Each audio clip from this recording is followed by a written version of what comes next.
Os livros são fundamentais no processo de desenvolvimento das crianças. Elas se inspiram nas obras para criar histórias e trabalhar com a imaginação. Empatia, linguagem, raciocínio. A literatura abre novas janelas para os pequenos. A professora Lígia Mena, nossa convidada no Opinião Livre, conhece bem esse universo. Doutora em letras, ela estuda a formação de novos leitores e publicou livros didáticos e pesquisas sobre literatura infantil. Muito obrigada pela sua presença, seja muito bem-vinda. Obrigada, Silvia. Muito feliz pelo convite, né? É importante a gente divulgar o trabalho da gente, né? E discutir um tema tão importante, né? Muito bem, deixa eu mostrar a capa do livro, Literatura Infantil Além do Livro. Isso. O que você quer dizer com a literatura infantil além do livro, Lígia? Esse é um produto da minha tese de doutorado, né? Eu faço parte de um grupo de pesquisas lá da FEFELESH, lá da USP, e tenho pesquisado literatura infantil desde o mestrado, desde o doutorado. Quando você estuda a história da literatura infantil no Brasil, ou mesmo em Portugal e outros lugares, se fala muito do livro, do livro, do livro. Mas você tem muitas publicações que foram feitas em revistas, em jornais, em almanaques, e isso ficou deixado um pouquinho de lado nessa história da literatura infantil. Então, com o meu trabalho, eu pesquisei mostrando que a literatura infantil não estava só nos livros. Principalmente no momento que você tem uma questão do mercado, se você não tem um mercado editorial ainda consistente, as revistas e os livros eram o caminho, né, para a publicação de contos, de poemas. Isso aconteceu muito na literatura adulta. Na literatura adulta tem bastante coisa sobre isso. Sim. Né? Por exemplo, no século XIX, se publicavam os folhetins. Ninguém publicava um livro direto, né? E os folhetins iam nos jornais. E literatura infantil, como é que fica isso? Aí essa pesquisa me encantou e eu acabei seguindo, então é além do livro. Então a literatura infantil está no livro, mas ela está além do livro, nos jornais, nas revistas e nos almanacs. E ela trata de novos leitores, né? Das relações entre literatura infantil, a imprensa. Isso. Quer dizer, você fez uma pesquisa aí, como é que foi essa pesquisa? Você fez uma pesquisa... Você foi lá no fundo, realmente, isso, né? Isso, buscar coisa que não tinha um ratinho. Para pesquisar, né? Eu estava até lembrando, né, que eu fui no acervo do José Mindlin, que agora tem a brasiliana José Mindlin lá na USP. Mas sabe que eu conheci o... Você conheceu? A biblioteca que ele tinha na casa dele. Então. Eu fui lá visitar José Mindlin, olha, um pouco antes dele falecer. Então. Uma coisa, realmente é um tesouro, né? E eu fui pesquisar a revista Tico Tico. Então, nesse meu livro eu falo da revista Tico Tico. E tinha poucos acervos na Biblioteca Nacional, estavam sumidos. Na Biblioteca Monteiro Lobato eu procurei em vários lugares e fui na casa dele, nessa casa. Então você chegou a ver, né? Cheguei a ver, entrei, era todos os quartos com livros, é. e lá eu pesquisei a revista Tico Tico, né? Mas isso, quando eu fazia o meu mestrado, eu descobri que havia um jornal português chamado Senhor Doutor, um jornal para crianças de 1933. Curiosamente, um burro na capa, fumando charuto, politicamente incorreto. Nossa. Hoje, né? Porque as crianças nessa época não eram tratadas como crianças, Não né? era, né? Não tinha essa preocupação, né, do politicamente correto e coisas assim. Então, esse jornal me chamou muita atenção, o jornal Senhor Doutor. E eu falei, nossa, mas será que no Brasil tinha alguma coisa assim também, né? Jornal para criança, específico para criança. Aí eu fui atrás da revista Tico Tico, que ela é desde 1905, ela terminou em 1950, mudou muito o seu editorial, tudo. Mas eu peguei justamente os anos 30, porque nos anos 30 você tem o começo das histórias em quadrinhos. Quando começam as revistas de quadrinhos, Gibi, Suplemento Nacional, começam algumas publicações nos quadrinhos, esses jornais que tinham literatura infantil, eles vão morrendo. Eles vão morrendo porque eles vão perdendo o sentido. Aí o que acontece com esses jornais? Eles bifurcam. De um lado você tem as HQs, né? os comic books, ou bandas desenhadas que falam em Portugal, os gibis, que é só com histórias em quadrinhos, e o livro de literatura infantil. Né? Então começa o livro. Então você tem Começou então em 1930. Mais ou menos, o período que eu escolhi, 1930, porque é a época do salazarismo, época aqui também do getulismo, né? Então eu gostei dessa época para pesquisar. Você fez só no Brasil? Brasil e Portugal. Tá. Brasil e Portugal. É lógico, eu falo, por exemplo, quando eu vou falar da literatura infantil, tem um capítulo que eu falo sobre infância, que foi um capítulo muito interessante, eu gostei de fazer, sobre concepção de infância. E como que era a concepção de infância nessa época? A concepção de infância, bem, essas revistas, esses livros, eles eram dedicados para uma classe média, leitora, você tem 80% de analfabetos, então quem lê essas revistas, né? Então é aquele cidadão, aquele portuguesinho, aquele brasileiro que eu quero criar, dentro de alguns padrões justamente desses estados totalitários, né? Então, as populações que eu quero criar. E quando a gente estuda concepção de infância, é muito interessante, você tem concepções de infância. Como era vista a infância? A infância, eu comecei a estudar desde o século XVII, século XVIII. A literatura infantil surge a partir do momento que eu começo a dar importância para a criança. É uma concepção da família burguesa. Eu tenho uma família, eu tenho o meu capital dentro dessa família, então eu vou educar essa criança, ela precisa ler alguma coisa. Então vamos fazer uma literatura para essa criança. No começo não tinha nada. Não tinha, eles liam qualquer coisa. Então começaram a pegar os contos maravilhosos, contos de fadas que eram histórias para adultos e começaram a adaptar para essas crianças, né? Você vê o Perrault, né? O Charles Perrault, que é considerado aí o pai da literatura infantil. Mas é interessante você ver que a concepção de infância vai mudando. A criança é inocente? Tem uma época que sim, tem outra que não. Tem uma época que achava que a criança era um ser maligno. Pois a criança não é um ser angelical, que o ser humano nasce ruim e só a civilização que o modifica, né? Então nós passamos por todos esses conceitos? Todos esses conceitos da questão. Hoje em dia é muito amplo, você me perguntar, né? O que é criança? A criança é muito variado, né? A concepção da infância. Você acreditava que a criança era uma tábua rasa, que ela não sabia nada, que tudo que você ensinava ela ia aprender, moldando do seu jeito. E a gente sabe que a pessoa tem a sua personalidade, ela tem, né? Mas demorou para chegar nisso, não demorou? Demorou, tem a questão da psicanálise, um montão de histórias aí, né?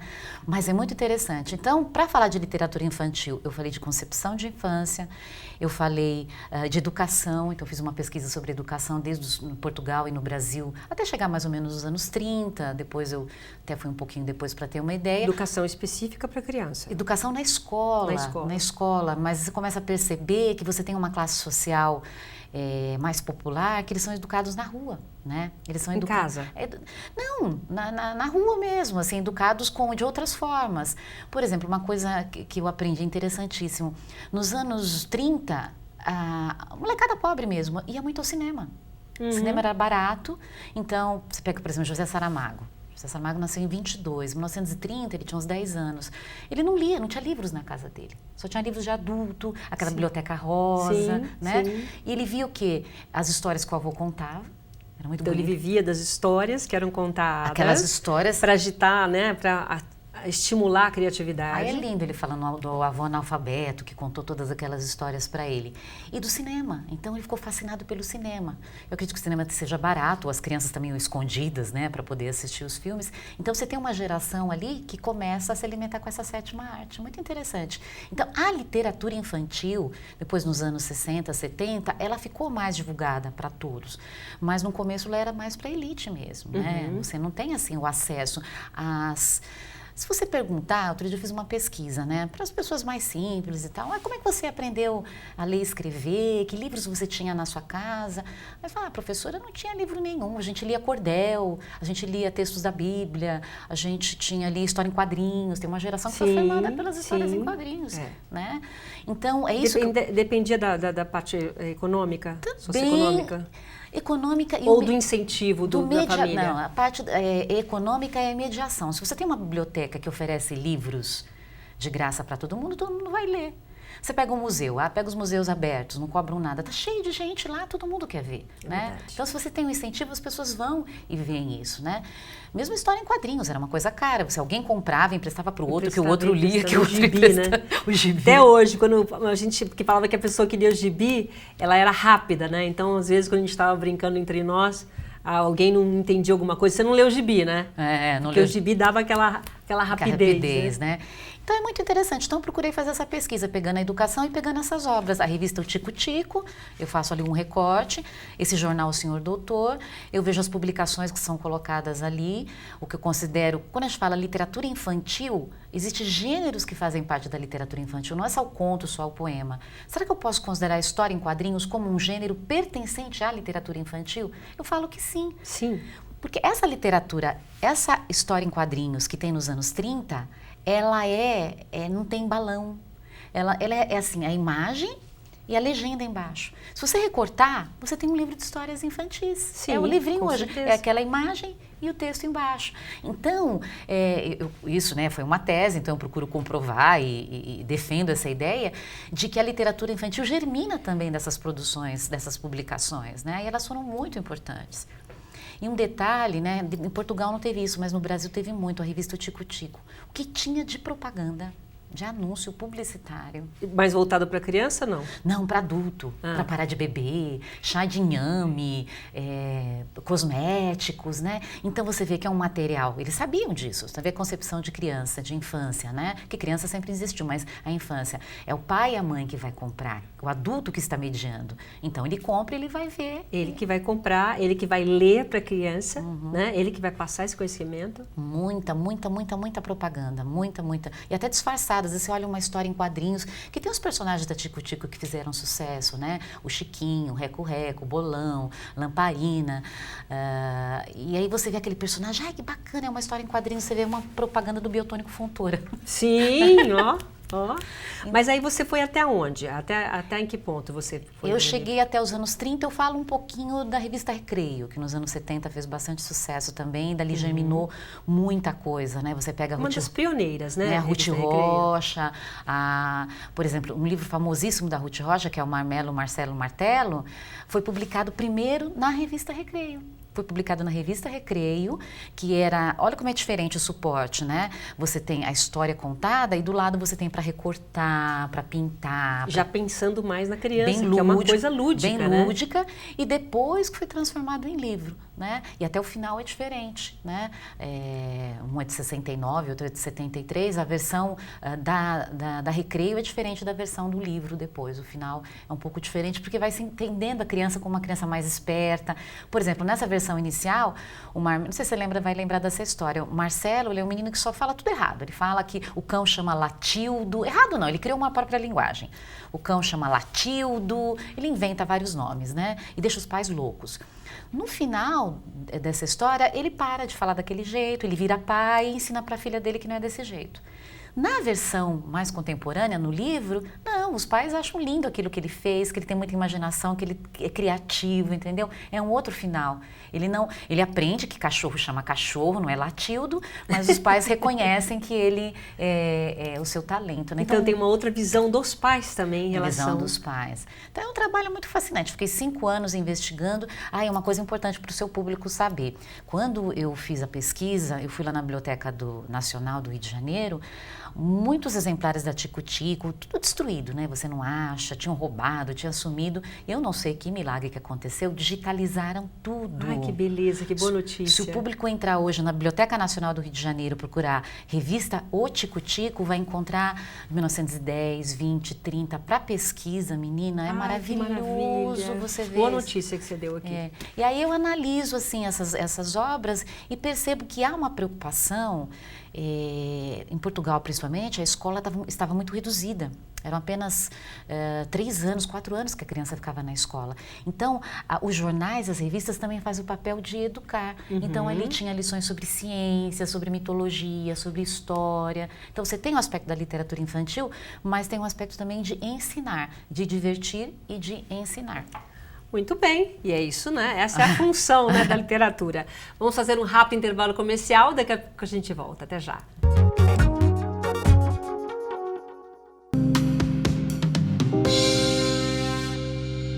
Alimentos mal higienizados podem estar contaminados por uma bactéria forte chamada salmonela.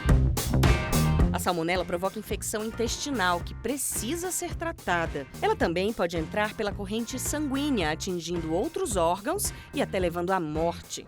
Sua transmissão acontece por meio de alimentos ou água contaminados por fezes de animais. Galinhas, porcos, répteis, anfíbios, vacas e até cães e gatos podem oferecer riscos. Alimentos que sejam derivados destes animais ou possam ter tido contato com as fezes deles, mesmo que pelas partículas do ar, são considerados vias de transmissão. Os sintomas costumam surgir entre 8 e 48 horas depois de ingerir o alimento contaminado e parecem muito com sintomas de doenças gastrointestinais. São eles: diarreia forte, vômitos, febre acima de 38 graus, sangue nas fezes, dor abdominal, mal-estar geral, cansaço, perda de apetite e calafrios. A infecção causada pela salmonela é mais grave em crianças, idosos e gestantes. Após os primeiros sinais da doença, procure uma unidade de saúde imediatamente.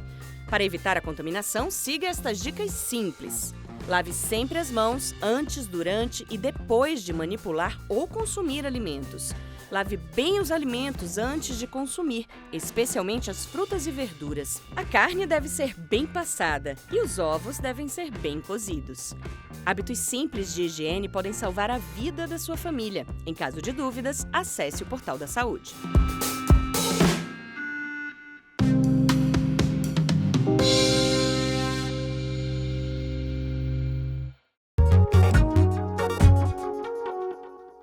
De volta aqui no Opinião Livre de hoje com a Lígia Mena, que é doutora em letras, né, uma pesquisadora, vocês viram pelo primeiro bloco, na tese dela ela defendeu e já virou livro, a Literatura Infantil Além do Livro, que fala todas essas fases, né, realmente da evolução da literatura infantil e a importância que a criança ia tendo ao longo do tempo, né? Que bom até chegar à importância que ela tem hoje. Esse aqui, rapidinho, para a gente falar sobre outra coisa, é o primeiro seu, a carnavalização na literatura infantil. Só dá um briefingzinho, esse foi o seu primeiro trabalho. Esse é do meu mestrado, a literatura infantil além do livro doutorado, esse aqui foi do mestrado. Eu adorei fazer esse trabalho também, porque eu analisei 3 obras, Brasil, Portugal e Angola, A Montanha d'Água Lilás do Pepe Tela, O Reizinho Mandão da Ruth Rocha e As Aventuras do João Sem Medo. E eu mostrei como a carnavalização ela é utilizada para denúncia da exploração humana. A carnavalização são elementos do carnaval medieval, não é esse carnaval que a gente tem hoje, é o carnaval medieval, como é que isso passou para a literatura. Então, quando você tem o pobre que fica rico, o rico que fica pobre, o homem vestido de mulher, a paródia, o riso carnavalesco, ele foi para a literatura. E essas obras que eu analiso, elas foram utilizadas para criticar o poder despótico na época, repressão, ditadura, salazarismo, né? E foi na época do meu mestrado que As Aventuras do João Sem Medo que eu descobri o jornal Senhor Doutor. Eu estava fazendo uma pesquisa, aí descobri o jornal Senhor Doutor, que aí eu fui para a tese. Uma coisa vai puxando. Mas esse aqui tem a ver com as análises fantásticas que você também faz, não? Esse aqui eu analiso 3 obras da literatura infantil. Mas é que além da literatura infantil, você tem Aqui são livros, são obras da literatura infantil mesmo. Que é a literatura fantástica, você faz essa análise, é isso? São literaturas para criança, não chega a ser fantástica, né? O Reizinho Mandão é uma obra conhecida, né? Um rei que ele tinha assim, umas manias muito estranhas. Ele falava assim, por exemplo, quarta-feira ninguém pode cortar a unha do dedão. Ele era um rei despótico, né? Ele é um reizinho mandão, ele não sabia mandar, ele fazia leis absurdas, até que todo mundo no reino para de falar, as pessoas ficam mudas, porque elas são censuradas. É um livro que foi escrito em 78, você olha e fala, nossa, né? Como a literatura infantil se adianta. Foi na época da repressão, né? Numa época difícil no Brasil, e mostra essa questão desse reizinho, e é um livro até engraçado, e foi um sucesso da Ruth Rocha. E aí eu mostro como a carnavalização, por meio do humor, né? Ela consegue denunciar arbitrariedades, coisas ruins que estavam acontecendo, né? Até no momento de retorno da liberdade, né? Você tem 79, você tem uma abertura política melhor e tudo. Então eu analisei isso no mestrado. Aí dali veio a ideia de fazer o doutorado, aí o doutorado eu segui mais analisando os livros, as revistas, jornais e tudo. E aqui eu estou vendo que você analisa muito também obras de Mia Couto, sim, Edgar Allan Poe e a J.K. Rowling, entre outros. Quer dizer, você teve que de alguma forma se inspirar nessas análises para chegar no seu produto final? Não, é que quando você trabalha com os livros, né, você...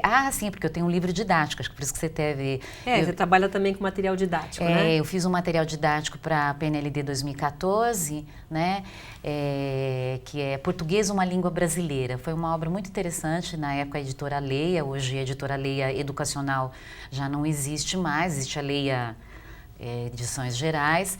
E na época, quando você trabalha com a formação do leitor, você tem que trabalhar com tudo, com Harry Potter, com a literatura africana, com a literatura brasileira, com a literatura portuguesa, com os contos populares, com a cyberliteratura, né?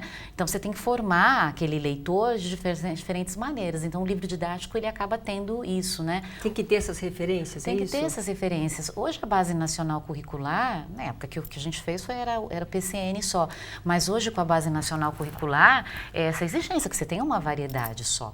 O aluno ele não pode só ler aquele tipo de literatura, ele tem que ter uma variedade de leitura, né? Trabalhar com literatura africana é muito interessante. Eu trabalhei aqui com o Pepe Tela, que ele é angolano, mas eu gosto muito do Mia Couto nas minhas aulas. A gente também trabalha na universidade, né? Que eu dou aula na universidade. A gente também fala da literatura africana em língua portuguesa. E você tem que passar por um ponto. Você vai trabalhar com uma narrativa fantástica, você tem que falar do Edgar Allan Poe, né? Sim. Imagina e quando você pensa num livro didático de ensino fundamental, você está trabalhando desde o 6º ano até o 9º ano. Então eles têm de 11, 12 até 14, 15 anos, né? Então você passa por tudo isso. E a parte do Harry Potter também? Ah, sim, o Harry Potter teve muito preconceito antigamente, né? Harry Potter, Tolkien, todos esses autores, o Lewis, né? Crônicas de Nárnia, se é literatura, se não é literatura. É uma literatura tanto que forma. Você pode ver. Tem os seus seguidores, sim, né? eu tenho alunos meus que hoje são professores e eles leram Harry Potter. Sim. Não é? Minha filha defendeu tese, ela fez curso de letras, ela defendeu tese com Harry Potter. Então, é algo que você não pode menosprezar. O que criou de leitores, jovens que não tinham lido nada e foram ler, né, Harry Potter. Lógico, depois você tem as críticas, você vai pensar, se você pensa nas narrativas de bruxos de mistério antigas, né? A própria Rowling, ela se baseia muito no Tolkien, né? Na história do Senhor dos Anéis. Então, nada se cria, né? As coisas vão se copiando. Vão evoluindo, né? Não, mas aí você fala assim, o aluno não lê nada. Né? Fala assim, esses jovens não leem nada, eles leem, Silvia, que eles querem ler coisas que interessam para eles. Então o professor ele tem que fazer uma coisa meio campo, né? Ele vai ver os interesses desse aluno, mas também levar coisas mais do cânone, coisas de, porque se ele vai ficar só lendo o que ele quer também, fica complicado. Então você fazer esse jogo, quais são as leituras que ele tem interesse e trazendo para ele essa tradição, né? Se não for o professor levar a tradição para ele literária, como é que fica, né? E principalmente quando você pensa no teu material didático, todas essas referências que você falou, tem um foco no letramento, sim, né? Sim. Qual a importância disso? Como é que funciona? Hoje em dia, né, o letramento, antigamente se pensava, né? Letramento é diferente de alfabetizar, né? Alfabetizar, ler e escrever. O letramento é você poder produzir texto e se comunicar com esse texto. Não é só escrever, é ler e tudo. Se falava só no texto escrito, hoje a gente fala nos multiletramentos, né? Você trabalha você lê um gráfico, você lê o quadrinho, você lê uma propaganda, você lê o gestual, né? O mundo, e hoje com as mídias, né, digitais, com essas novas tecnologias digitais, você trabalha muito com a cybercultura, com a cyberliteratura. Então o professor, o profissional que lida com o letramento tem que pensar nisso, né? O multiletramento. Você tem que aprender a ler o mundo, né? Você vai ler o mundo e produzir dentro desse mundo. E dentro do mundo atual que a gente está. É muito interessante. Né? Tem que fazer uma leitura do mundo que a gente está. Fiz um trabalho com os alunos que era para fazer uma narrativa por meio de um vídeo. Usar os programas de vídeo que tem e fazer uma narrativa por meio do vídeo. E eu fui procurar aprender, porque você pega o celular e sai filmando, não era isso. Você tem que fazer, filmar, colocar a locução, se você vai colocar uma imagem, se você vai editar, vai fazer um efeito. Eu achei interessante porque eu fui aprender, porque eu sou uma, né, eu sou curiosa e uma estrangeira digital, eu não sou, né, especializada, mas nós temos hoje os nativos digitais, hoje quem nasceu de 90, 2000 para cá, todos, né, já nasceram nesse mundo digital, mas mesmo eles, a gente acha interessante. As pessoas sabem mandar mensagem no celular, elas sabem, mas quando você vai usar aquilo para algo mais produtivo, algo mais concreto, todos precisamos aprender. Então, a gente tem que pensar nessa questão dos multiletramentos. E quando você lê, você não lê só o livro, você lê o quadrinho, né? Você lê histórias em quadrinhos. A imagem, o que está querendo dizer. Né? Porque a gente fala, né, letramento, a gente acha que letramento é a alfabetização, mas não é só isso. O letramento, o letramento ele pega essa questão da leitura e da produção, tudo que tem a ver com a língua escrita, né? Mas a língua escrita, ela está por trás de muitas coisas, né? Se você vai ver um quadro, uma pintura, e você vai descrever aquilo, o que você usa para descrever? A sua língua escrita, a língua é falada. Você vai falar, olha que lindo, olha essas cores, né? Então, a gente usa a língua escrita mesmo quando você está se referindo a cinema, imagem. Então, hoje é muito importante ensinar, né, os jovens a lerem todas essas formas. Então, eu sempre trabalho. A literatura infantil, para mim, é um fascínio, né? Eu fiz o meu mestrado, fiz o meu doutorado, agora estou fazendo o meu pós-doutorado, tudo nessa área que eu gosto bastante. Quer dizer, tem material aí de pesquisa. Sim, agora estou... Porque você parou em 1930, não é isso? Ah, sim, vai indo. Mas sempre tem coisas muito interessantes. Não, eu voltei para o século XIX, eu estou estudando Andersen, Hans Christian Andersen, fascinante. Ele tem uma personagem, um conto que chama Rainha da Neve, que eu adoro, né? E assim, ele é muito interessante você observar esse conto e como ele é revisto e revivido em muitas personagens até a atualidade. De outros autores. Outros autores, que é aquela história da rainha de gelo, né? Aparece no Crônicas de Nárnia, aparece no Frozen, aparece em ensaios da Vogue, da revista Vogue, em jogos virtuais. Essa figura dessa rainha gelada, misteriosa, que você ama e ela que vai repetitivo, isso, né? Então essas figuras simbólicas dentro da mente, do imaginário do ser humano, por que elas permanecem até hoje? Isso me encanta. Você começa a estudar os contos de fadas, os mitos, você pega a figura dos mitos gregos, né? Figuras como Escade, Perséfone, essas deusas, você vai vendo como isso se repete. Você começa a estudar, tudo parece que está na mitologia. Você fala, não sei o que, nossa, isso é na mitologia. Te remete sempre à mitologia. E aí você vem... Então você vê que é um percurso muito louco. Você vai da mitologia, você passa século XIX, século XX, XXI, e você chega no cyber, né? Você chega no mundo da cultura digital. E quando você chega no mundo da cultura digital, quer dizer, isso significa que a gente tem uma base que continua. Sim, sim. Né? Essa base, ela vem vindo... Por que não morre esse imaginário? O que está em algumas ótima pergunta, por favor. Então, responda. alguns por que não morre esse personagens, imaginário? algumas questões, né? Por que elas estão... Assim, essa questão, por exemplo, da rainha... Tem várias que a gente pode dizer. Mas essa questão da Rainha da Neve, segundo as minhas pesquisas, ela representa muito essa relação da beleza e a morte. Né? E Freud fala um pouco disso, né? O ser humano sabe que a morte é inevitável. Então, ele acaba transformando aquela morte em beleza para poder lidar com aquilo, né? A Perséfone, que é uma deusa, né? Que ela é bela, virgem, mas ela é a deusa do mundo dos vivos e do mundo dos mortos. Ela é raptada por Hades, lá ela é raptada e ela tem que conviver com esses dois mundos, dos vivos e dos mortos. Então, Freud diz que você tem essa relação da beleza com a morte. O homem, como ele tem muito medo disso, né? Então, ele reveste essa morte de beleza. Por isso que essa Rainha da Neve é interessante. Ela representa muito o contato com a morte, o contato com a sexualidade, os primeiros contatos da sexualidade do jovem, né? Que ele tem fascínio e ao mesmo tempo ele tem medo, né? Então isso vai reverberando em várias histórias que a gente vai encontrar dentro da literatura. Até hoje. Até hoje você acaba... E como que você classifica o leitor de hoje, para a gente encerrar? Hoje é um leitor movente, né? Essa área agora, cyber. Ele é um leitor que ele não é mais contemplativo, né? Ele é interativo, ele está ali, ele está lá, ele está em todos os momentos. O que acontece às vezes é que nós precisamos de um momento sozinho conosco, né? Uma das maiores revoluções que aconteceu na leitura não foi só a imprensa. A imprensa foi importante, a parte começou a imprimir, mas foi a hora que a pessoa pôde pegar um texto, um livro e ler sozinha. Sim. Porque não era assim. As pessoas liam para todo mundo, né? Ficava aquela sala e todo mundo, né? A hora que as pessoas começaram a ler os seus poemas, né? Que a poesia vem antes, né? Até da prosa, e começam a ler os seus poemas em silêncio, essa foi a grande revolução. E a gente está perdendo um pouco isso, de você poder ter essa intimidade e sonhar, né? Pegar esse texto escrito.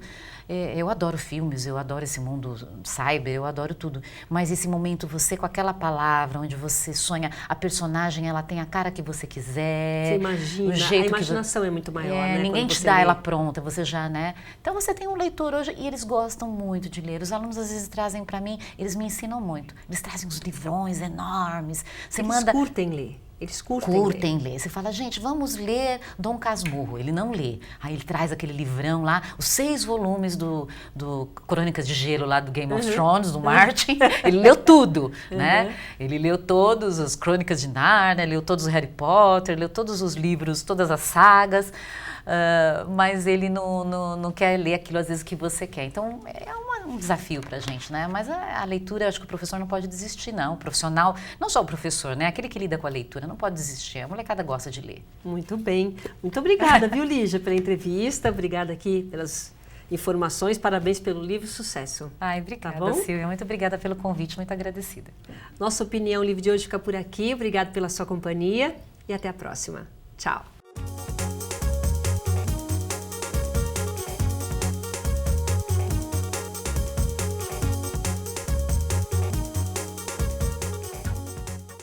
Todo mundo deve ficar atento. Uma mancha na pele pode ser hanseníase. Se você tocar na mancha e não sentir nada, ou perceber diminuição da força nos braços, mãos e pés, é melhor procurar uma unidade de saúde. É muito importante identificar o mais rápido possível. A hanseníase tem cura. O tratamento é gratuito e logo que ele começa, a doença deixa de ser transmissível. Hanseníase. Identificou, tratou, curou.